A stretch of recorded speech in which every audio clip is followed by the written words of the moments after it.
ఏకాదశి వ్రతం ఎందుకు చేయిస్తారో తెలుసా అండి?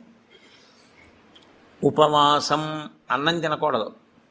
అన్నం తినకపోవడం కాదు, అన్నాన్ని పచనం చెయ్యడానికి కావలసిన సంభారములను స్పృశించి పచన ప్రయత్నమునందు నిమగ్నము కాకూడదు. అంటే ఏకాదశి నాడు ఉపవాసం ఉండి ద్వాదశి నాడు కాకరకాయ పులుసు పెట్టి వండుకుందామా, వేపుడు చేసుకుందామా అని ఆలోచించకూడదు.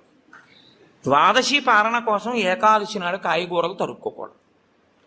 ద్వాదశి నాటికి పనికొస్తుందని ఇవాళ పప్పు నానపోయకూడదు. అంటే అసలు మీ శరీరమును పోషించుకోవడానికి కావలసిన ఏ పనిని ఏకాదశి నాడు చేయకూడదు. మరి ఇంక ఏకాదశి నాడు ఏం చేయాలి? అసలు చాలా నిష్కర్షగా మాట్లాడితే నిర్జలోపవాసం, ముక్కోటి ఏకాదశి. నీటిని త్రాగకూడదు, ఉమ్ము మింగకూడదు. ఈ